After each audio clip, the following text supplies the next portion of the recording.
Very good evening. A warm welcome to each one of you who have joined today's webinar.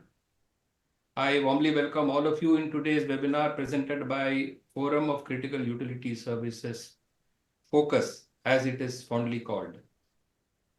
Today's program is in continuation of the various webinars, seminars, and conferences with eminent professionals from the building and construction industry.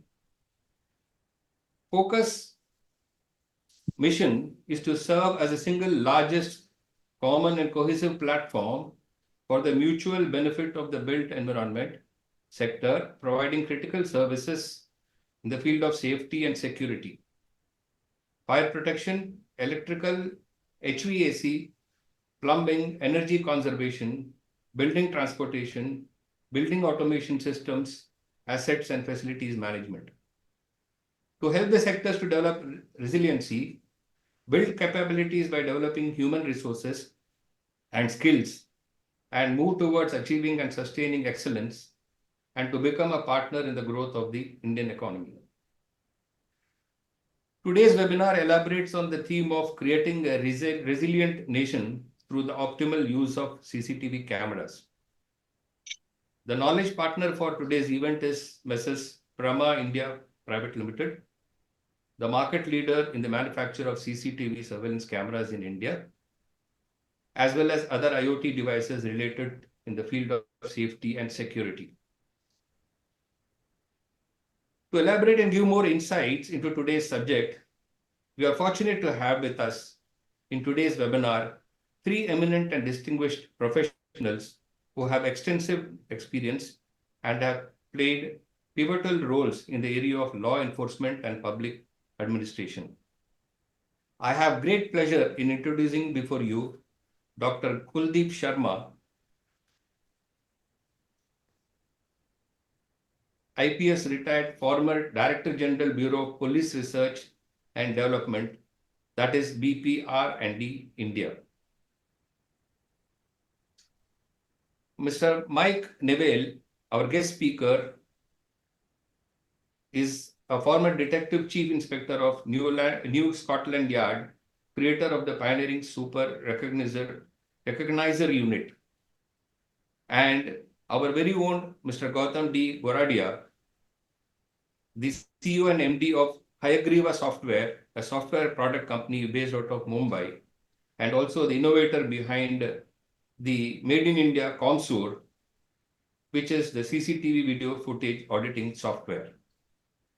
As we move further in this program, I'll be introducing each one of them in more detail, and we will be able to hear their inputs in the respective area of expertise. Let us all now watch the corporate video of FOCUS.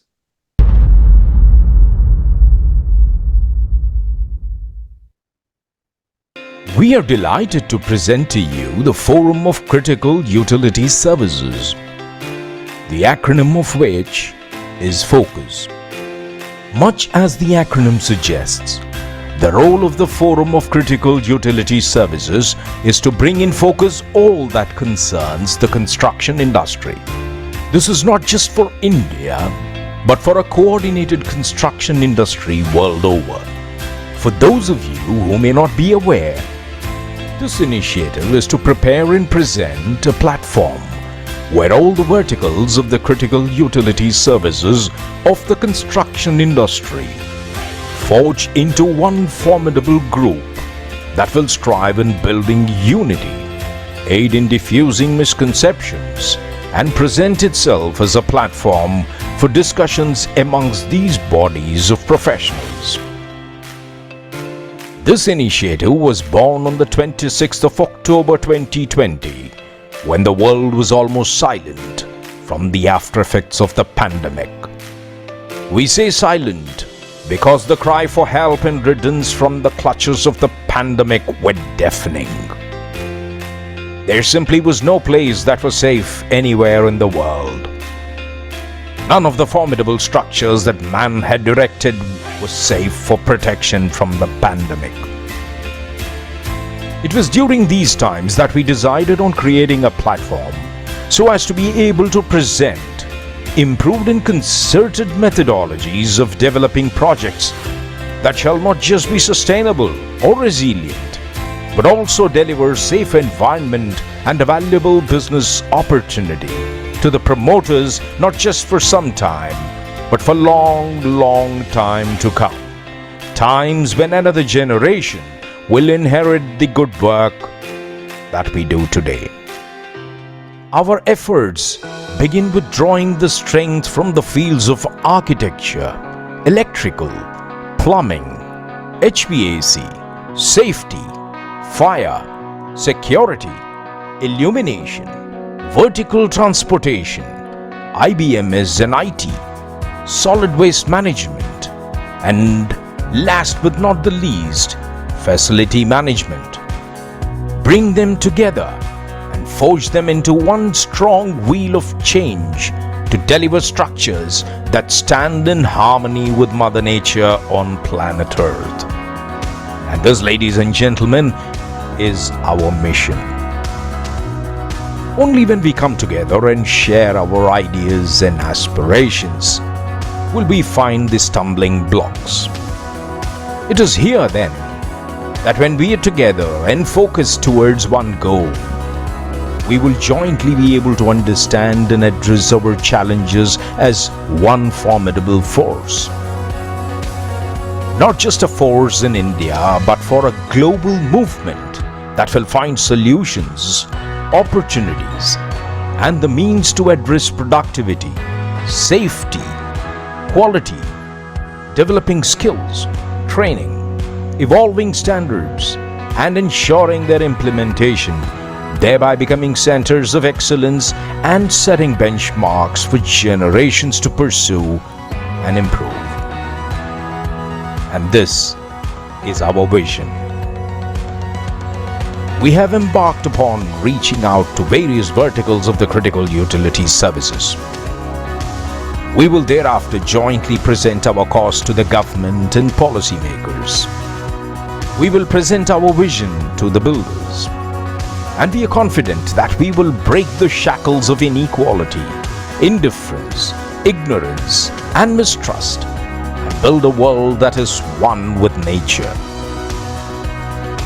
Ladies and gentlemen, we are not here to conjure a forum, but we are here to establish a body that shall have trust, integrity, and honesty for its foundation, and stand on the pillars of knowledge, commitment, enthusiasm, and foresight of its people. Our invitation to you is open. Come and become a part of Focus. It is your contribution and support to Focus that will make a difference to the new India that is being created. Let's join and make this the Bharat that we wear, shining, prosperous, bright, and a true world leader. Let's now focus.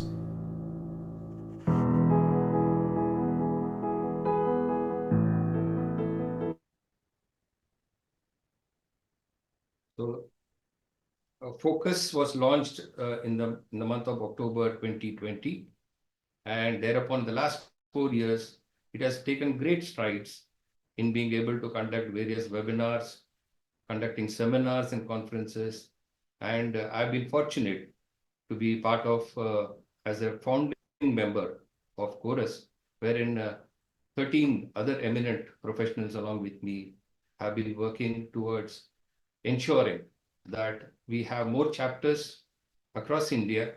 We already have about 6 of them. The aim is to build it to almost 50 odd chapters in the next 2 years' time, and also add more members from the field of critical utility services. The beginning has been good, and I'm sure with the support from each one of you, we should be able to multiply this into a larger force over a period of time to ensure that the mission and vision of Focus reaches every businesses and every professional across the country. I proudly introduce Prama India, who are the knowledge partners in today's program. Prama India, as I mentioned earlier, are the manufacturers of CCTV surveillance cameras, and other IoT devices in India.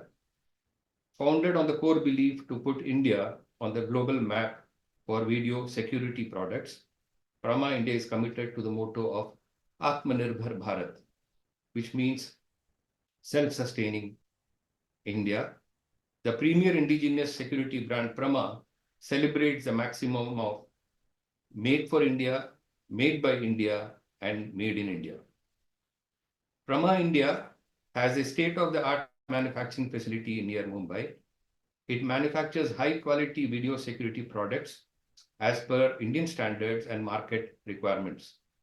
The company is continuously enhancing its indigenous manufacturing capabilities by making advanced video security products. Its R&D center continuously strives to develop new tech innovations for smart security applications. Prama offers state-of-the-art homeland security solutions.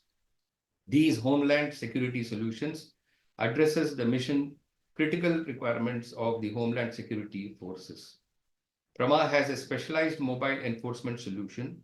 It offers vehicles for maintaining law and order, escalation event installations, and wearable monitoring solutions through body-worn cameras.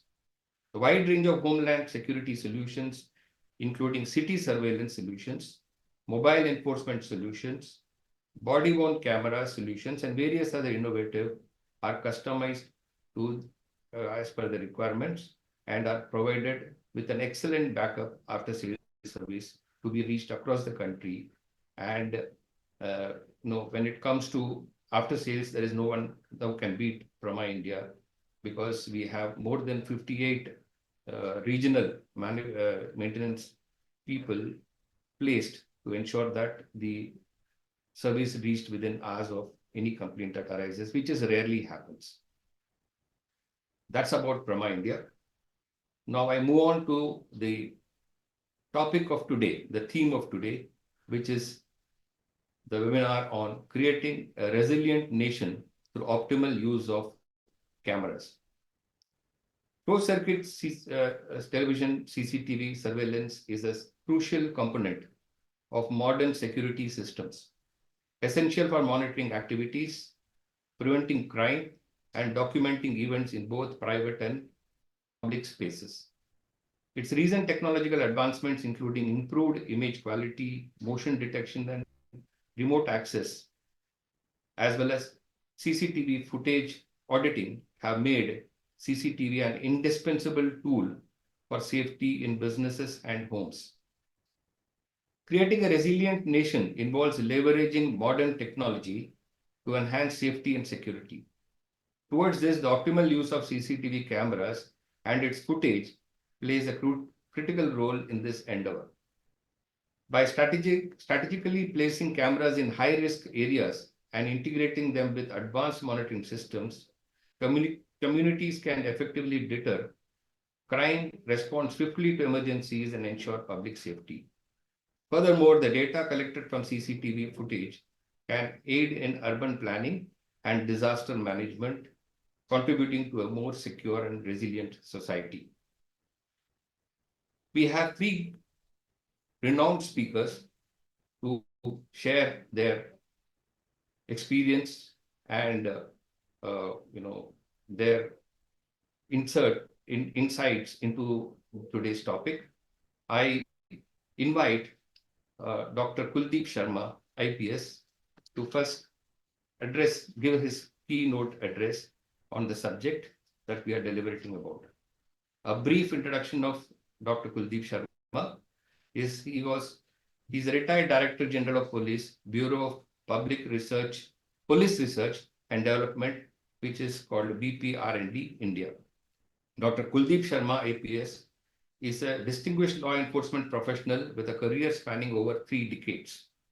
He served as Director General of the Bureau of Police Research and Development, India, where he led efforts in advancing training and technology for law enforcement agencies. Earlier, as Additional Director General of BPR&D, Dr. Sharma oversaw divisions focusing on modernization, training, and research, enhancing police capabilities across India.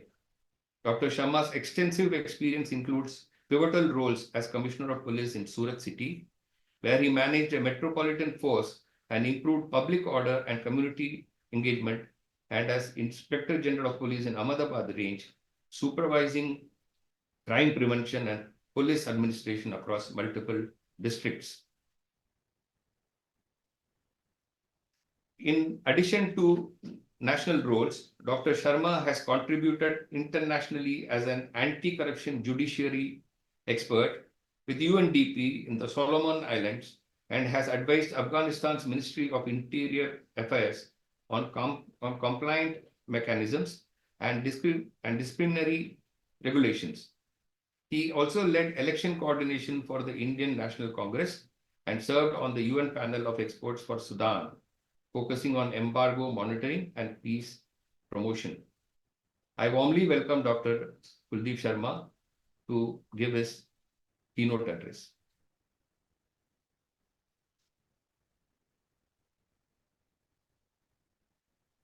You need to unmute yourself, Kuldeep bhai. Sir, you're on mute.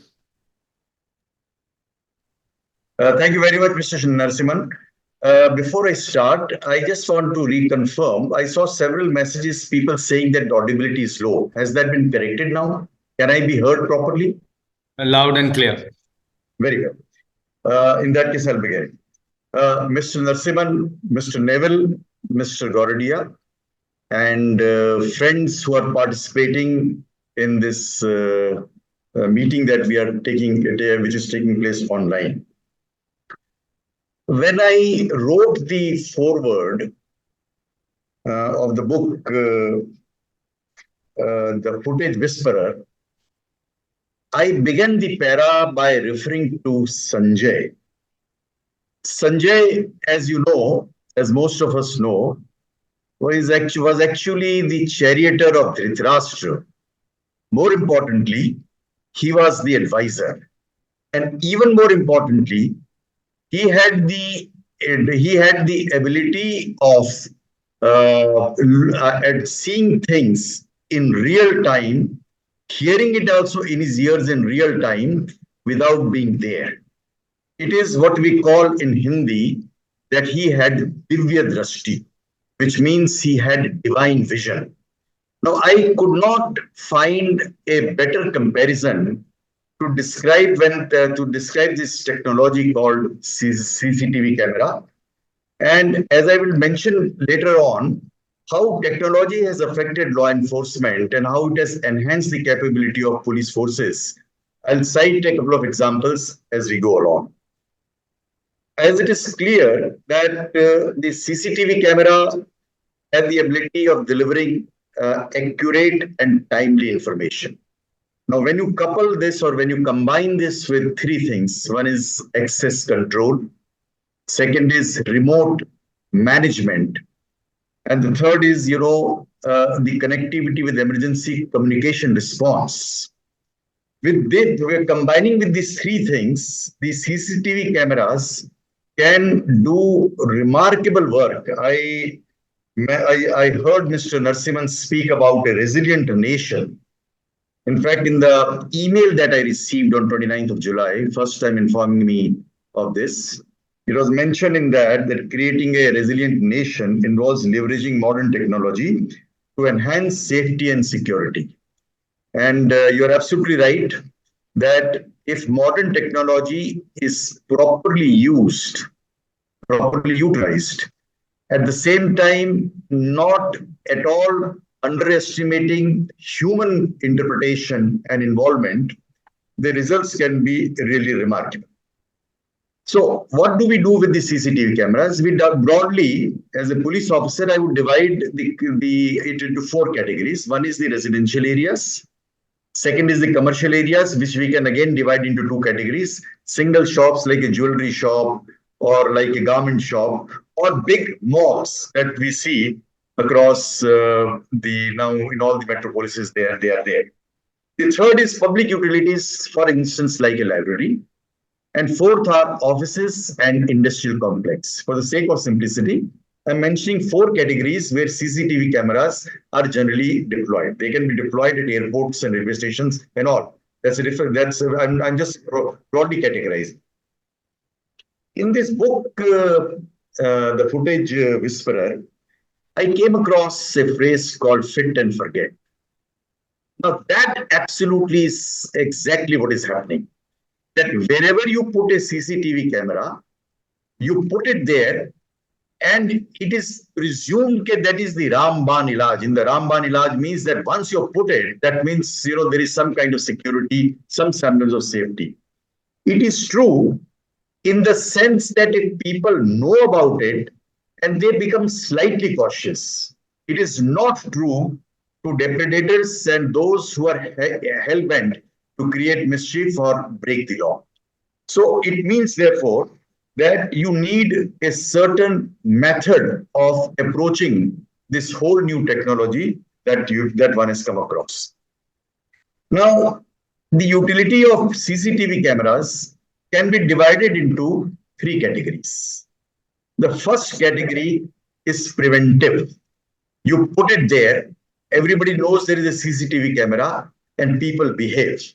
They are careful with their language, they are careful with the way they conduct. This it has a preventive aspect. The second aspect is detection. And in the sense, if there is a murder taking place, terrorism, acts of terrorism, a person walking by with a weapon, with the footage that we have, we are able to identify, trace that fellow, trace that person, and bring him to book. About this detection, I would like to cite two examples from my own career to illustrate the points. Nearly 44 years ago, I was a young officer handling a subdivisional in district Bhavnagar in Gujarat. There was a village called Mota Khutavda, and in that Mota Khutavda there was a very well-known temple. One day I got a message that the temple had been broken into. When I went there in my capacity as a supervisory officer, I was sub-divisional police officer, Palitana. I went there and discovered that all the gold ornaments were stolen. In those times, 25,000 rupees in 1979 was a huge amount of money. So it created a lot of ruckus, and we started talking to people, interrogating people, and we soon concluded that on the day that theft had occurred, 2 or 3 days before that, one person, elderly person, I would say around the age of 50, accompanied by a young boy, had come to beg, and he had gone from house to house begging. And he has also visited the temple and asked for alms while being there. From the modus operandi of the housebreaking that is committed, from the description and all, we concluded that this is the act of a gang who are known as Bawariyas or Bauriyas. Once upon a time before independence, and in fact, even several years after independence, they were described as a criminal tribe. That terminology has now been done away with. And 100 kilometers away from where where the scene of crime was there, I was aware that this tribe was camping. They had a camp there. We visited that place, rounded up the people, located this one, and those days we had no CCTV cameras. So we carefully reconstructed the description of the person, asking old women, young men, whoever was in the village, and we located this person over there. But once we began talking to him, he would not admit. He declined that he came to the village. He declined that he came to beg, and so on and so forth. And it took us some time. In fact, a retired officer who lived in Rajkot, another 100 kilometers away from Kodinar, and who had an expertise in dealing with this tribe, I approached him and it was an intervention when this fellow admitted. Now, this illustration tells me that if, for instance, there had been one CCTV camera outside the temple, inside the temple, or anywhere, his denial would have gone on day one. And I recall the second instance that 20 years later, when I was serving as Commissioner of Police in Surat City, again in a temple, a murder had taken place. This time it was a temple. A watchman who belonged to a different community was on watch, and he was found murdered at 5:30 in the morning. We were not able to trace, we were not able to get any clue. And I have no doubt in my mind that we would have benefited with CCTV cameras immensely if they had been installed. Friends, you'll recall, and I can tell you from this experience, before the advent of mobile phones, this is the advantage of technology. Before the advent of mobile phones, if you had to look for a criminal, you just went about by talking, meeting, interrogating, visiting sometimes 100 kilometers. India is a huge country, 100 kilometers, 200. You go to another province, Madhya Pradesh, Rajasthan, neighboring country, try to locate him. But when the mobile phone came, the criminals started using it, the culprits are using it, it became simply easy for us to bring him down below the tower where the mobile was last seen. Now, that is the advantage of technology. And that is why the CCTV camera technology becomes very critical in safeguarding the country and making this society secure. Now, I have discussed out of three, two. The preventive aspect, I said the camera is there, people hopefully will not commit crimes. The detective aspect, where you are able, the police said you are able to detect crimes, many crimes, whether it's housebreaking, murder, etc. But probably a far more important, thinking about the word resilient. Narasimhan, you have used the word resilient twice. You describe it as a resilient nation, and later you say a resilient society. Now, the third category is the civic sense that must be restored in this country. And the civic sense can be restored if an intelligent auditing of the footage is done. When a crime occurs, there is no problem. Police is going to come, they will bring their personnel, they will look at your cameras, they will do all the hard work that is required to be done to detect the crime. If the crime is the more sensational the crime, more likely it is that the police force will be deployed in large number. But what happens when the crime is not reported? Let us accept the fact that apart from the large amount of crime which the police do not register, even when reported, there is yet a category of crime not at all being reported, just being ignored by the citizen because he does not want to get into the hassle of it. But the effect it has on Samaj, on the society, is tremendous. So in this civic sense, let me cite three, for examples. For example, working mothers nowadays install CCTV cameras inside their homes when their small children come back and the nannies are attending to them. It gives them a tremendous sense of security when from their workplace they are able to access on their mobile phone and watch their children being properly attended to. This is a social aspect to the support that CCTV camera gives to society, not properly highlighted, in my opinion. The second example is in my discussion with Mr. Doradia. There was a footage I saw of a swimming pool, swimming pool at a residence, and the security guard whom you trust to look after the bungalow, to keeping it safe, comes in and washes his clothes in the swimming pool.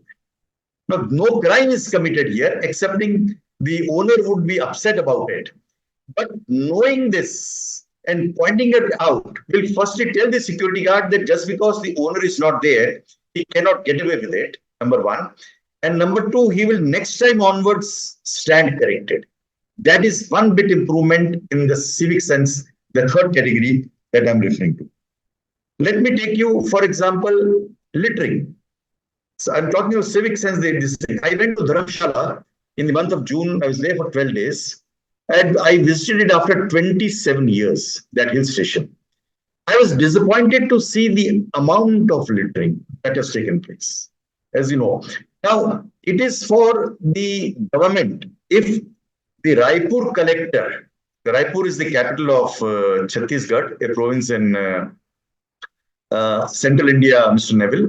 And if the Raipur collector can actually order the auditing of nearly 2,000 schools with having CCTV cameras, order the auditing of the same. Why can our civic authorities not do the same so that littering doesn't happen?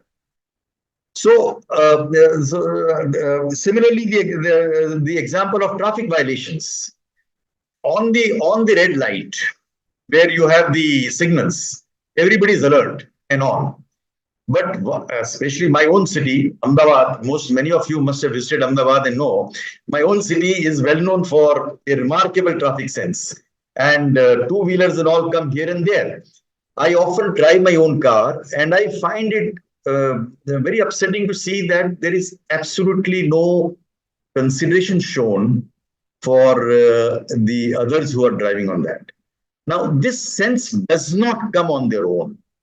They are only imitating what everybody has done over the years.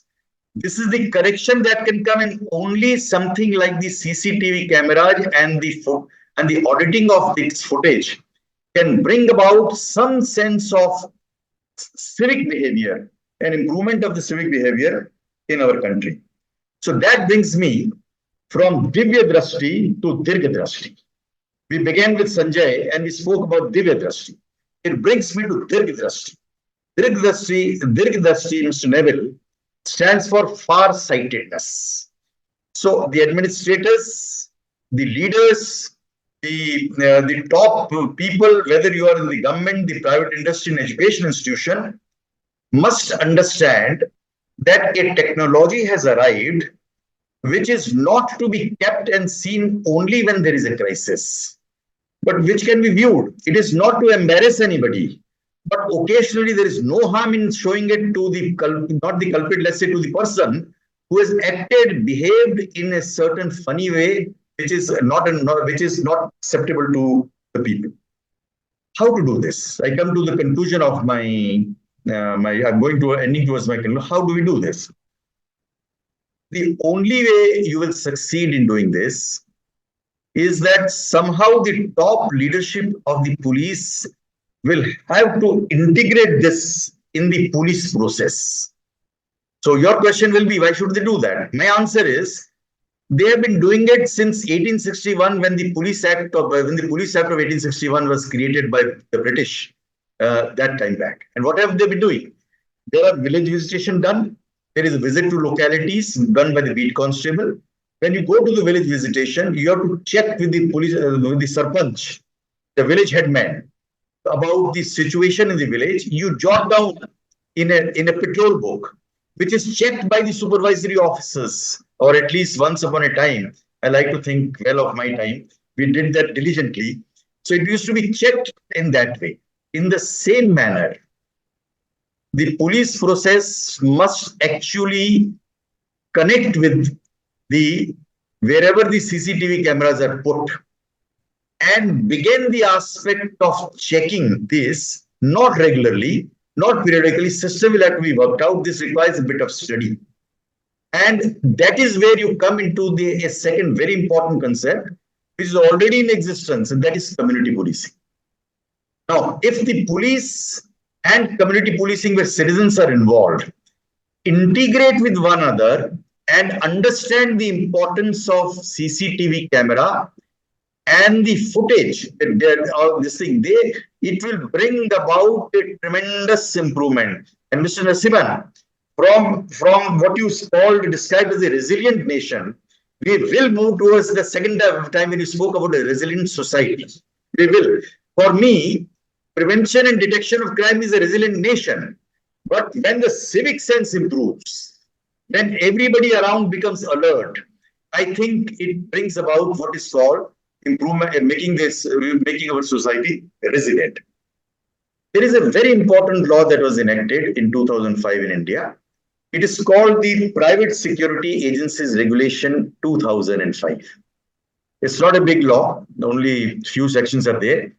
In section 9, there is a provision that the supervisors and the security guards have to be given training. All that we need to do, because now wherever there are CCTV cameras, I live in a society in Ahmedabad. We have only 11 houses, and yet there is a CCTV camera. And yes, we are guilty of fit and forget, because it has been there for so many years and nobody wants to go through that to check the footage and all. But what I mean to say is that there is the security guards are available. It will become simpler and easier for the police as a part of community policing. So if community policing is, let us suppose I live in this area, the police station concerned is Bodadev. A policeman comes and I'm the chairman of the society, meets me. He takes my help. I'm never going to say no. He then talks to the security guard. And after talking to the security guard, he is going to say, how do you do the footage checking and all? It will begin an exercise. Nobody is doing that. It will begin an exercise. He will start asking how to do it. He will then say how to do it fast. And then they will come to the question, how do we audit the, or how do we do it quite fast enough? So I would like to compliment and congratulate, finally, the organizers of this very relevant subject. You have no idea of how the impact of this technology. And I'm not talking of terrorism, the murders, and this. I'm talking of a general sense of well-being, which it can generate, a general sense of discipline that it can bring about, and a general sense of responsibility that will come to bear on all citizens. I think that if we proceed in that direction, and I recognize one thing, that checking back is not easy. Checking back. I also, as you're aware, I'm sure Dr. Goradia is going to tell you that already the Ministry of Skill Development has introduced this as a subject. So we will insist on the security guards that either they come equipped with that knowledge, or a special kind of training is organized, and they should know how to check the footage. And there are processes to be built. There is some, when you develop an SOP, there are some weekly things done, which is done daily, something which is done weekly, and something which is done monthly. And there is the supervisory level who are asked to check on 3, 4, 5, 6 points. I think that is the way forward. Thank you very much. I shared my thoughts with you. And thank you very much. Thank you. Thank you so much, sir. It was really nice to hear you covering up all the aspects, especially when it comes to in India, especially when we are coming up with so many smart cities and safe cities across the country.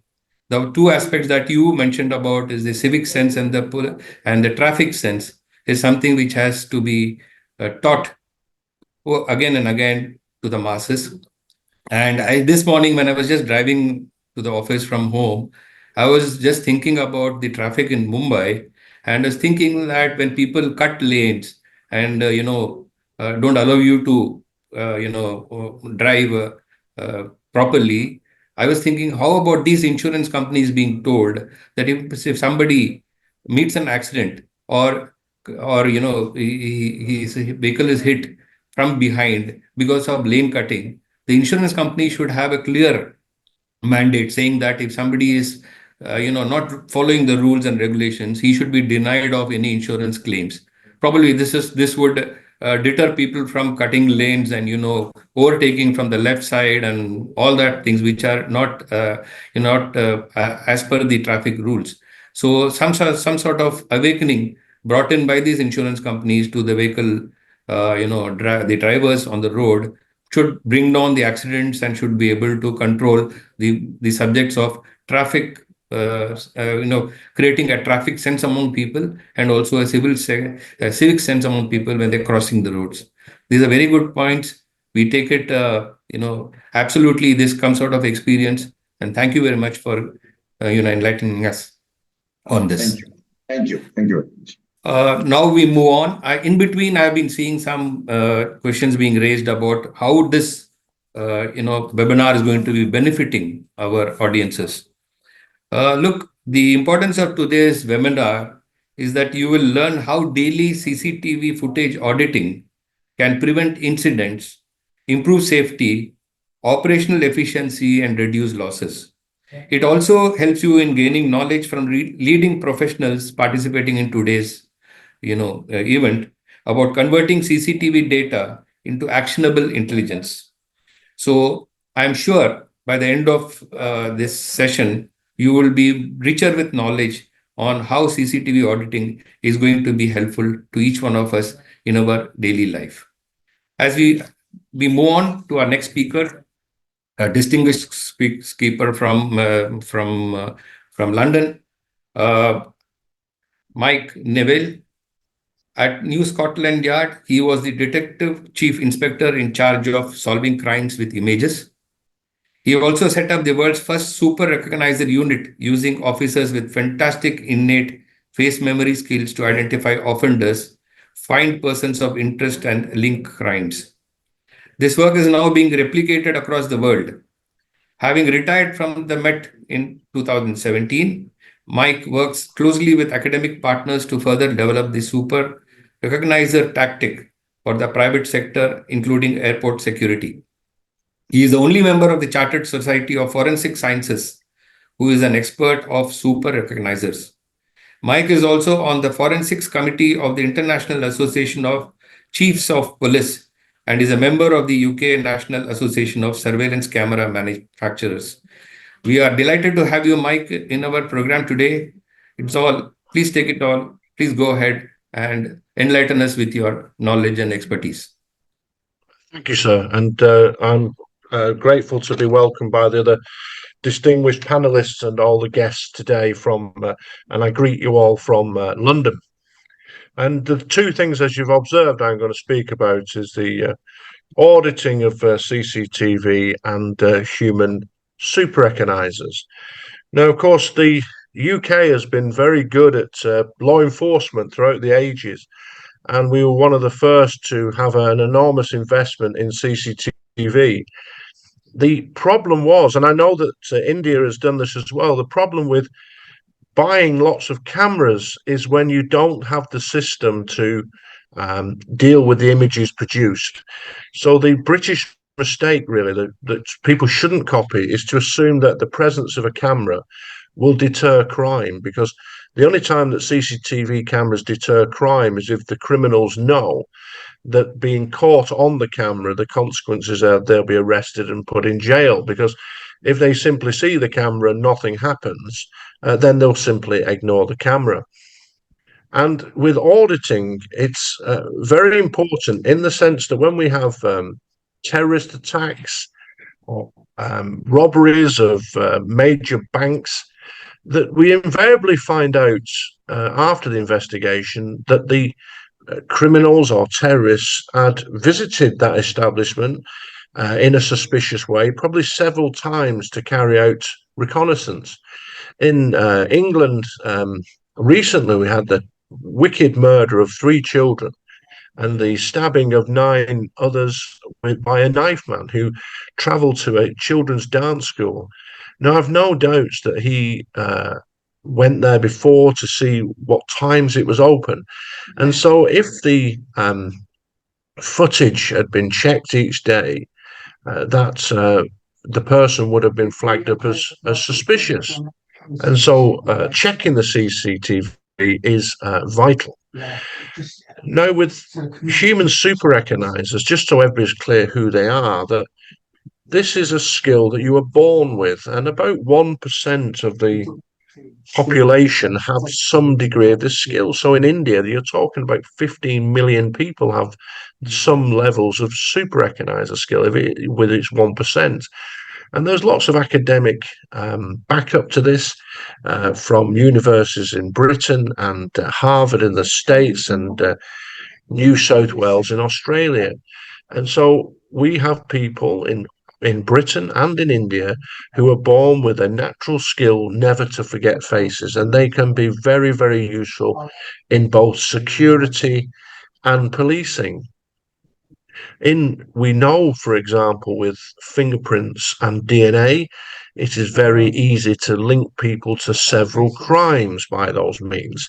Often with images, there is no proper system around this. Now, super recognizers can do that. And we also live in a strange time where people can legitimately wear masks. If you think of 5 years ago, if somebody had gone into a bank with a mask on, the police would have been told and informed and turned up and arrested the person.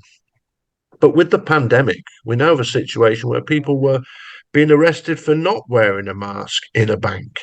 And so people then continue to wear them today, some for legitimate medical reasons, and some because they're criminals who want to hide their faces.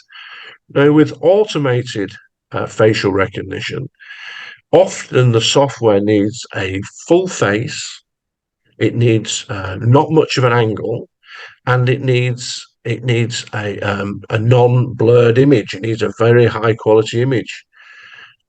However, criminals will often try and conceal themselves. They'll be running and they commit crimes in the night and the rain when the images are not so good. We know that humans are still better at identifying faces than machines. They can also identify people possibly just by their eyes. So the wearing of masks is not an issue. Now, as far as finding these people, there's a matter of simply testing. If you're interested, you can go on to if you search under Google Greenwich super recognizer test, there's a simple 14 phase test which will give some indication as to whether you've got super recognizer skills. And after that, we do several levels of testing to find out people's particular skills. Are they good at long or short term memory? Are they good at spotting faces in crowds? Or are they good at matching images or faces, just like a passport officer would, looking at a face and looking at an actual image in the passport?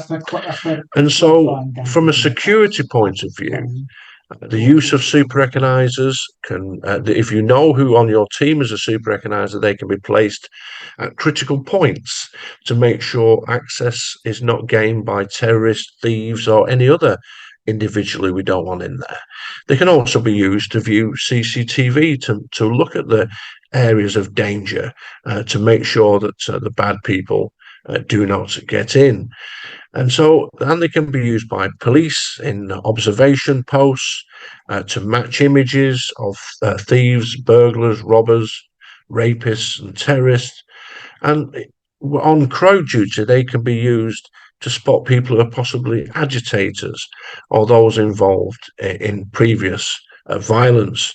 And so I would be honoured to assist Indian security companies and also the Indian police into finding the people who have this skill and helping to make India an even safer society in which to live, in which the security and the police can target criminals who commit crimes on camera, but also they can also find vulnerable missing persons. So, in conclusion, I can only reiterate that CCTV cameras are only effective if they're used in an end-to-end system, which starts with the obtaining of images and ends with criminals being sent to prison for their wicked crimes. And that includes the use of auditing to ensure that any suspicious people who turn up and wreck your venue are spotted before they commit terrorism or crimes. Secondly, I commend you that if you're going to use people to audit the CCTV or view the CCTV, that they have the natural super recognizer ability that can be tested for. We use them in an effective manner. So I'm happy to answer any questions, and I'll put my contact details in the chat box so people can contact me. And as I said, I am very honoured to be present here.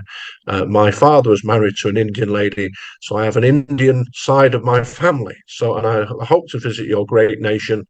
And thank you, Gautam, and my other distinguished panelists for welcoming me. Thank you. Should you always have that? I'll just double check yourself, just to make super that you've already done it. You just do it again. You're on mute, Mr. Narasimhan. It's worth 3 seconds, isn't it? Thank you so much, Mike. That was an excellent presentation from you and quite enlightening. In fact, we had record attendance today. We have more than 600 people who are registered for this program. Right now, we are hitting 360 people listening to you. And most importantly, police officers from various states of India are in the program listening to you. And, they must be quite happy to learn that some such technology can be used. And my inquisitiveness is that what has been the accuracy of this face recognition that you've been super recognizer, unit that you've been talking about? How much has been the accuracy in predicting or been able to, handle these kind of situations? Right, so the super recognizer unit, using human skills, solved thousands of crimes. It solved as many crimes as fingerprints and DNA in London. It also had some very high profile cases. So, if you recall, we had the terrible case of two Russian assassins coming to Salisbury and trying to kill a Russian defector with Novichok nerve agent. What happened there is that they knew that the assassins were from Russia. The officers had to watch thousands of hours of people entering the United Kingdom from Russia by sea or air. They then had to watch a week worth of footage from Salisbury town centre. And the question was, is anybody in the first set of footage in the second set? And that's how they were found. So the Novichok assassins were found by the counter-terrorist branch, not by machines, but by the skill of people. And that's what I commend to you, sir, that there's so much a reliance on technology, and technology can assist. Facial recognition systems can search 1 million faces in seconds, and humans can't do that. But humans can also see things that machines cannot. So it's a matter of combining the two things together to give the best results. Great. Excellent. Thank you so much. So ladies and gentlemen, now we move on to our next speaker, our distinguished speaker, Mr. Gautam D. Goradia. Mr. Goradia is the CEO and MD of Hayagriva Software, a software product company based out of Mumbai. His company has, for the past several years, been working on the world's only CCTV video footage auditing, smart backup, and intelligent reporting software. It's called ComSur, the missing piece of CCTV. ComSur is a complete workflow for CCTV that wakes up CCTV cameras, which unfortunately remain today as fit and forget. He has spoken at Interpol events in Singapore on the same subject, including the angle of creating a new profession of CCTV video footage auditors, which has now been accepted as a new skill by the Ministry of Skill Development in India. Gautam has over 35 years of international experience, business experience. He successfully ran his family textiles business that climbed up to one of the largest home textiles exporters in India. With a background in commerce and law, Gautam is keenly interested in languages, photography, and personal fitness.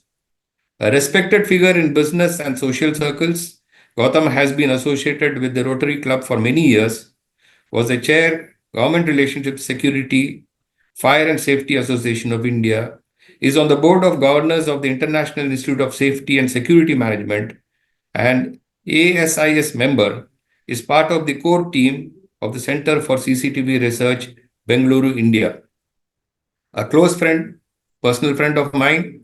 I've been knowing Gautam for over several years, and he is one of the known, in the known circles of CCTV surveillance world. He is one of those pioneers who has established a name for himself. Over to Gautam for his precious speech. Thank you very much, Narsiman. Jai Hind to everyone. Very happy to be here. Thank you, Focus, for giving me this opportunity. And to the 369 people who are watching now and probably want to know what is auditing all about and how will auditing of CCTV cameras create a resilient nation. It's not just about India. Remember, the problems and pain points of CCTV are global. So thank you again, Focus, and I'll come straight to the point. I just have one request to the organizers. There's some background voice, somebody speaking in the background, so if you can take care of that. And I'd like to start by, of course, I don't want to repeat what is a resilient nation, but a resilient nation is a nation which is secure, which will be secure, which not only remains secure in terms of internal and external security, but which is a nation where you are, where there is efficiency in everything that's done, where there's compliance in everything that's done, there's lesser wastage, and every which way we believe that CCTV cameras can be of extreme help to policymakers, to individuals, to organizations, provided that CCTV cameras or surveillance cameras are used optimally. Today, unfortunately, as Dr. Sharma has said, that CCTV cameras are fit and forget, and we look. And look, when I mean by we do not mean India, because the problems, as I said, are global in nature. And world over, people look at CCTV footage when something goes wrong, which is where I have a fundamental problem. How does anybody know, or how can it be guaranteed that nothing went wrong? Anything that was not reported or was underreported did go wrong.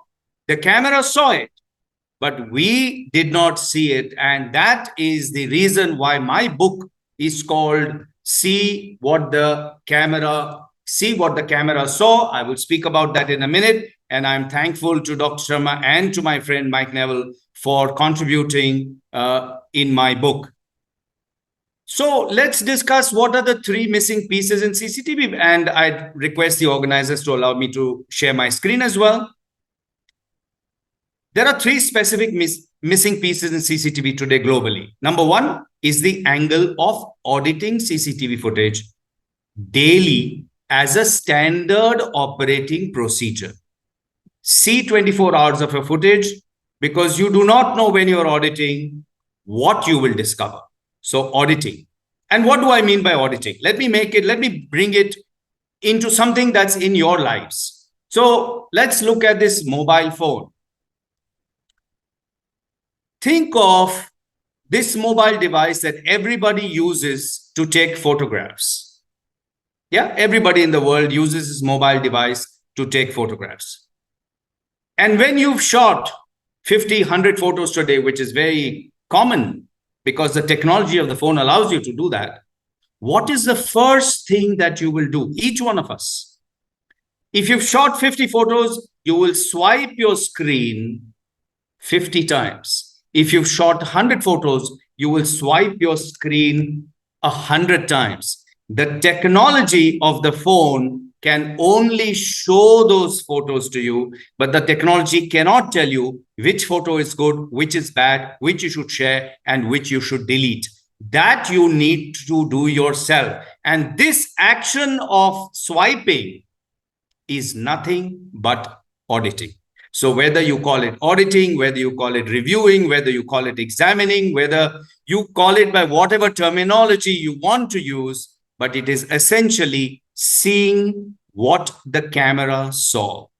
Unless you see what the camera saw, you will assume that things are in order. Assumption today is not the right method to follow. You have to assure yourself that things are in order. And that is called zero trust. Zero trust today is a big norm in cybersecurity. So that is zero trust. And I highly recommend that once I go through the technology and show you use cases, all of which could have been prevented, I highly recommend that all users of CCTV cameras must start auditing in whichever way. Whether you use our software or not is not important. But whichever way, please start seeing what the camera saw, and you'll be shocked as to what you can discover, which is what I'm about to show you. So please allow me to share my screen.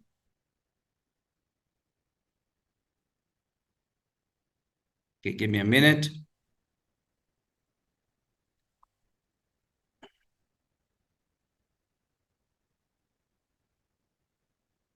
Okay. So everyone in India who's joined from India knows about this case, right? Shooters wrecked Salman Khan's home in Bandra, and they also wrecked his farmhouse. If only the security team, and how did the police know that it was wrecked? So after the shots were fired, The police had to go through hours and hours of footage very, very painfully. And it is only then by using the human eye and the human brain was the police able to come to the conclusion that the people who shot had recce'd the place both in Bombay and his farmhouse much earlier. And guess what? The same CCTV cameras that the police used for the purpose of investigation were the ones that were also watching the recce's. Okay. Let me take you to the next case. Same case. This is still being solved. Even Salman Khan's case is still being worked upon by the police. Rameshwaram Cafe blast suspects wanted in another terror case. Both accused stayed in Mumbai, Malad and recce'd.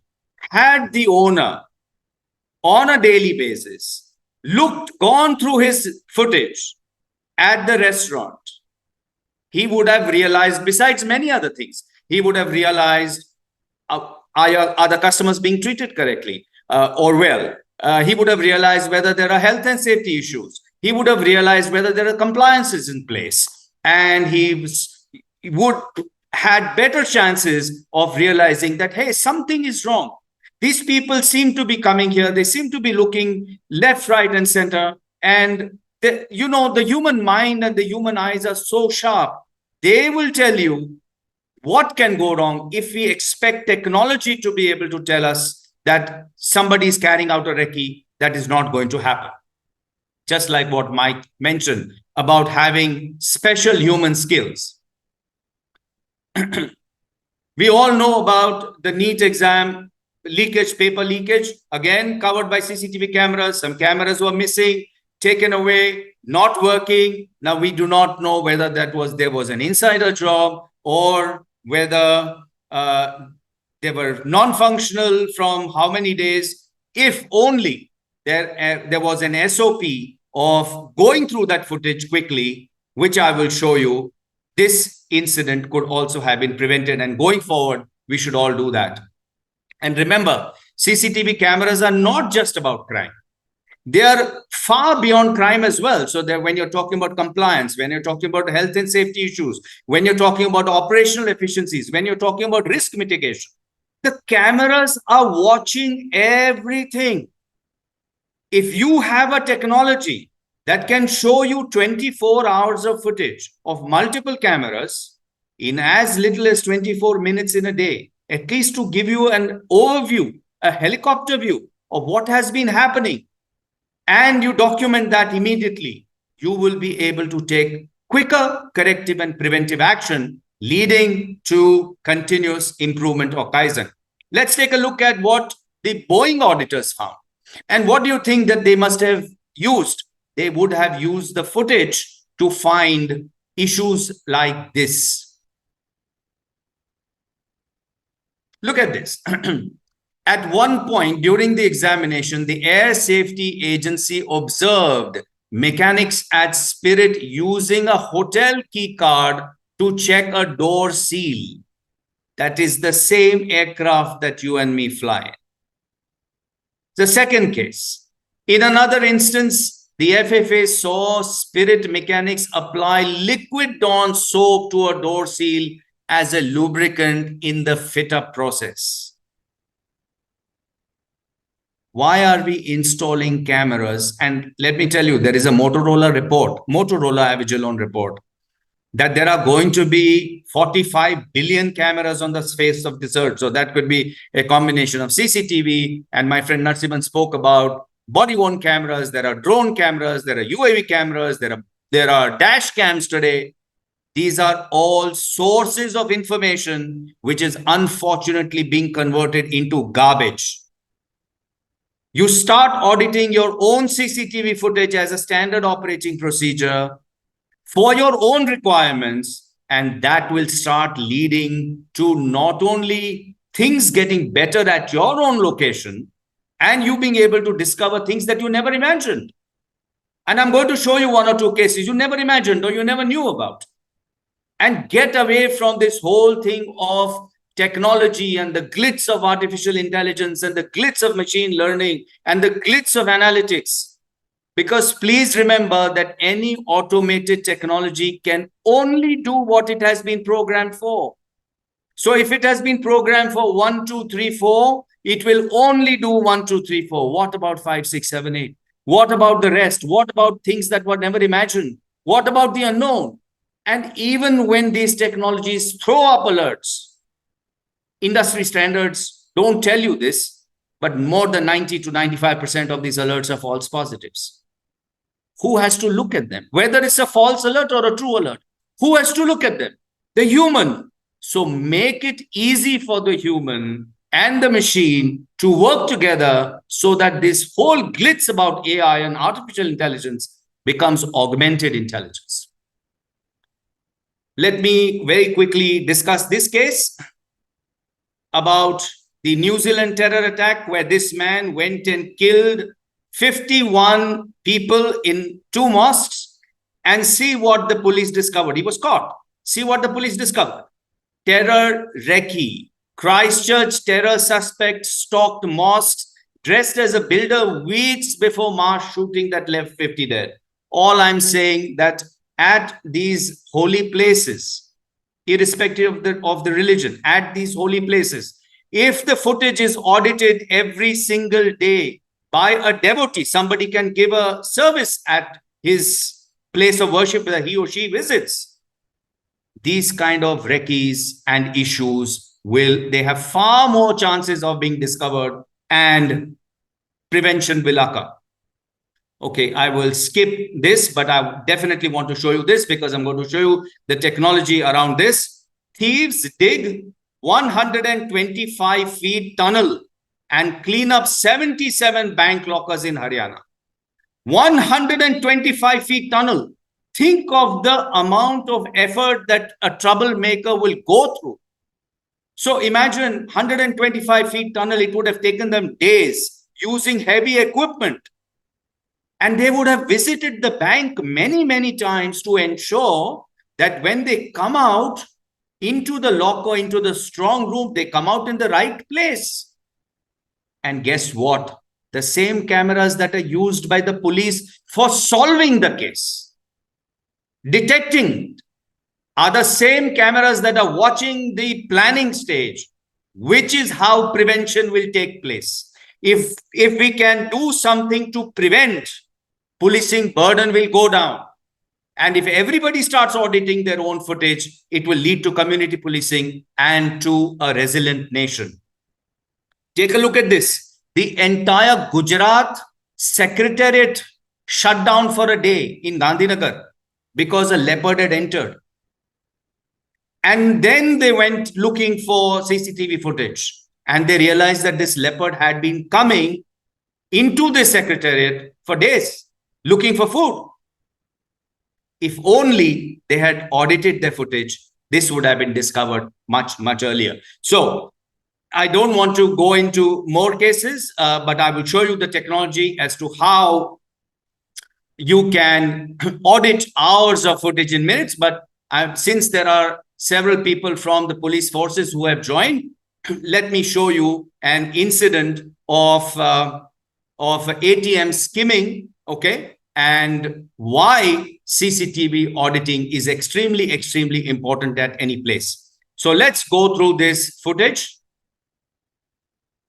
This is very interesting, and what I'm going to do is I'm going to show you this footage, and I'm also going to show you how this technology makes life easy for the police and for investigators. Okay, so let's look at this technology. Let's look at this incident. So here you see at a particular time on a particular date, which is 6:26 in the morning, a person enters the ATM, and as I am showing you the evidence, I'm also going to put in the interesting piece of the evidence or relevant pieces of evidence in a separate container, and we'll discuss that a little later. So as you can see, this person comes in at 6:26 in the morning. He takes out a camera. Look at this beautiful way you can zoom into the video. One of the unique things and what the police generally face a challenge is the kind of the video. Now, here you have a built-in technology that allows you to enhance the quality of the video. It also allows you, those of you who are forensics experts, it also allows you to bring in what are called false colors, and with a false color wheel where the investigator can choose whatever color that he or she wants. But let's get back to this incident. So he takes out a camera and he fits this camera on the ceiling. Please observe his eyes. He knows exactly where to fit the camera. He fits the camera on the ceiling, goes back, takes a look at it from a different angle, checks whether the angle is right, even pushes the ATM to see whether, it triggers something, looks at it from a different angle.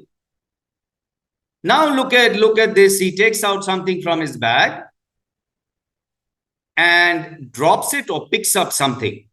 Look, now because the camera quality is quite poor, I wish they had Brahma's cameras. Okay.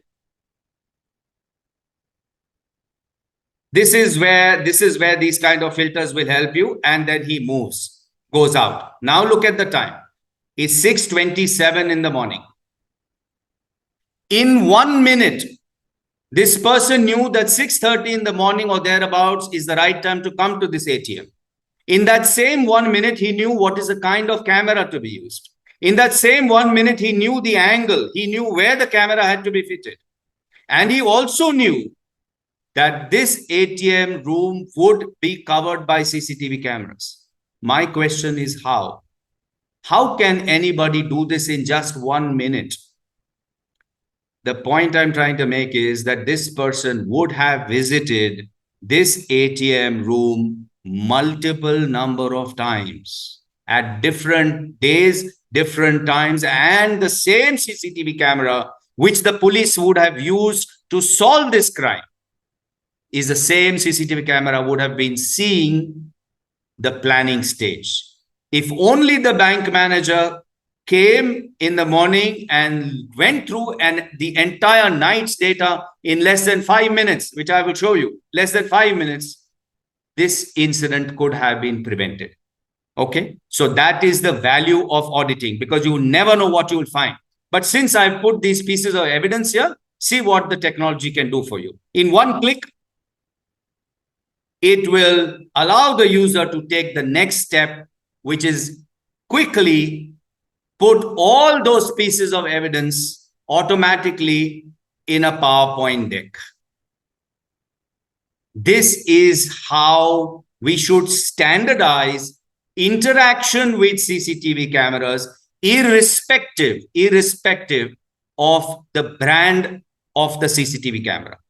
The interaction of CCTV camera must have a layer where you are able to audit the footage very quickly, where you are able to generate reports very quickly, and you are able to store your data in a much reduced format.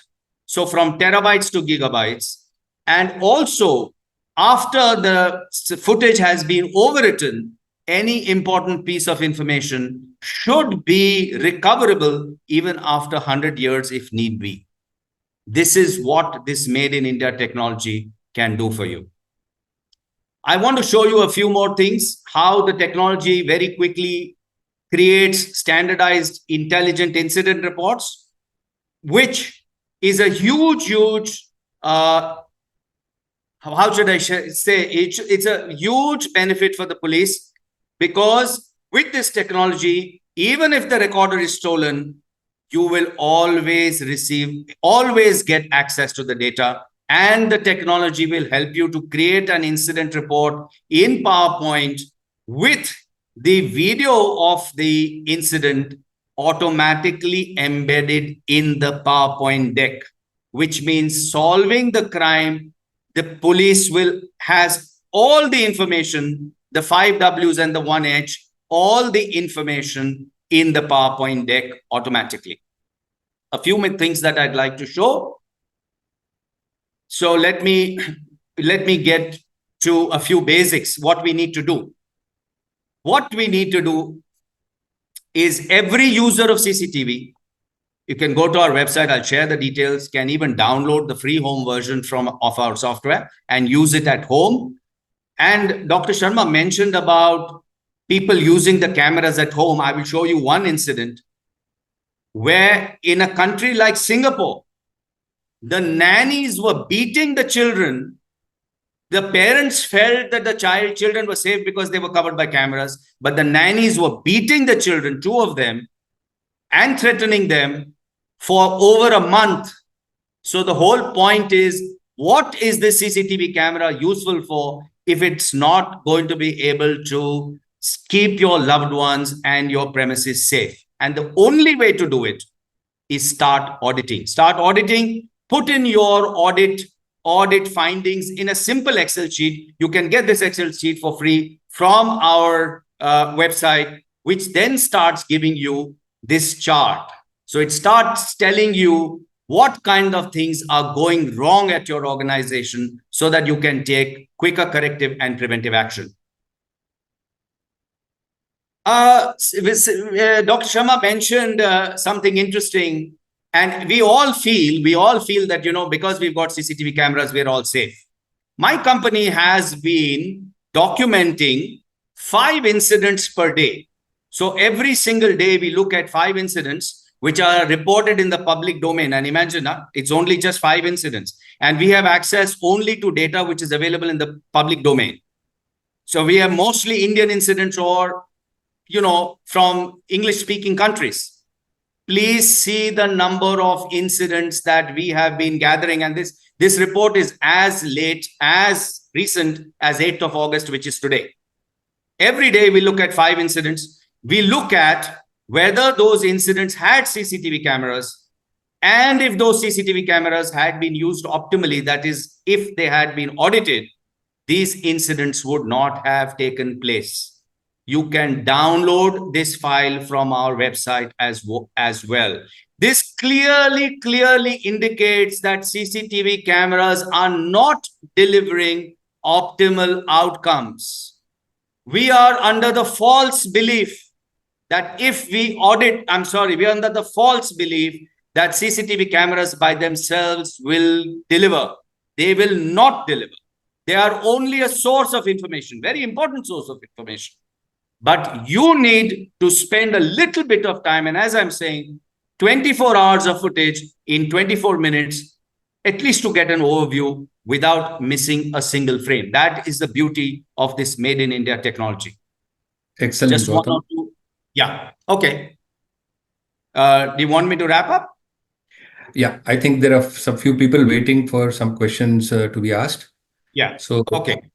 Yeah, Fine. so you can share your website details so that people can get across to you. Yeah. No, definitely. I think I've more or less been able to cover everything that I wanted to. So thank you very much, everybody. And I hope that you will deploy, start auditing your CCTV footage, start taking care of your data, so that you never have a situation where you've lost your data because your recorder was compromised. Thank you very much, and Jai Hind. Excellent presentation, Gautam, and I'm sure the wealth of knowledge that you shared would be useful to the people.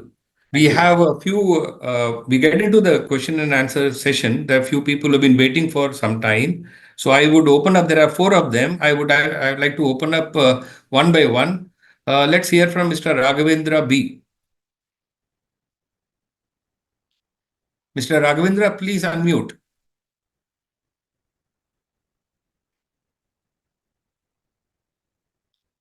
Mr. Raghavendra, please unmute. Okay, so we will now move on to the next person, Srimanta Kumar Bandopadhyay.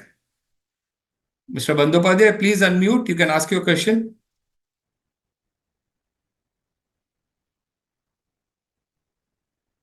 Fine. So then we move on to Mr. Satyanarayana Pandey. Please ask your question, Mr. Pandey. Kindly unmute. Mr. Satyanarayana Pandey, yeah, please go ahead. Yeah. Sir, any software available to recover the deleted footage, CCTV footage? Yes, Mr. Gorodia, you can take it.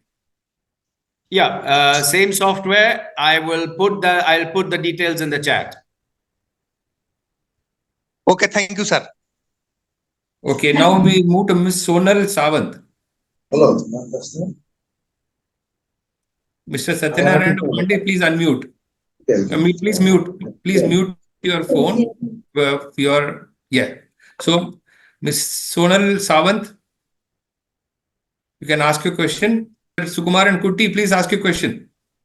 My question is that how can you integrate this artificial intelligence along with the CCTV surveillance so that we can know the potential criminals or the kind of the people who are coming into our system, because we are an NBFC and I am working in we have got about 3,600 odd branches where gold pledging happens.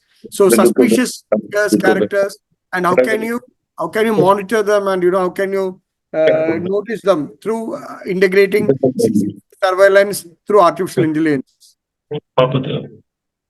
Shall I? Mr. Goradia would like to take it? Yeah. So I think you'll have to rethink about the expectation, Mr. Sri Kumar. Having so many branches and having to deploy a system which is going to tell you what is suspicious is going to be expecting too much. And while the industry will promise you the sky, I can tell you that won't happen. And I think my friend Mike Neville would probably like to agree with me that it's not just technology that is going to tell you, because you're going to, if you want to find out who is suspicious, you'll need a humongous database of faces, and you're going to need a humongous amount of investment. So the simpler way to solve this headache is to take the right medicine. Start this process of auditing. You will begin to realize what is suspicious. This is my take on it. One small question to add on. Yeah. Fine. Yeah, you said about it, but where we have got a empaneled customers and stuff like that. So with that small population around which are coming to the branch, how can you, is there any way of, I understood what you said, artificial intelligence will remain artificial as long as it can work only with the limited program for it has been programmed for. But in that limited area where we are operating, can we have a person who is coming and standing in the branch idling around, or a person who is coming and just spending the time inside the branch? I understand your question, but idling around is not a crime. And therefore, what these systems will do is send you so many alerts, you'll get tired, you'll put them off. Okay, fine. So that's great. So I must tell you, a really appreciable factor here is that there have been more than 890 people who have registered for today's program, and a record number of participants.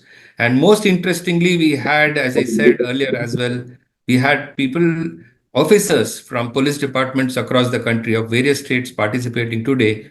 I am sure all of you must have gained quite a bit in terms of today's deliberations, and such webinars and seminars continues across the country. We have the AI and the machine learning seminar coming up on the 18th of August. I'm sure all of you would benefit by participating in these programs. Most importantly, with such huge numbers of people registering for today's webinar, my sincere request to all of you is to become members of the Forum of Critical Utility Services. I am sure you will gain a lot in terms of in fact benefiting in your businesses, and also in terms of gaining the knowledge on the update technology that we discuss in these webinars. With this, we come to the end of we conclude this program. We come to the end of this program. I express my sincere thanks to each of the speakers who have participated in today's program: Dr. Kuldeep Sharma, Mr. Mike Neville, Mr. Gautam Goradia, and some eminent people who have been part and parcel of today's participation, today's program. I sincerely thank as a member of, as a founding member of Focus and also an ex-General Secretary of Focus. Thank you very much for today's participation, and we look forward to seeing all of you once again in the next session. Thank you so much. Thank you. Jai Hind.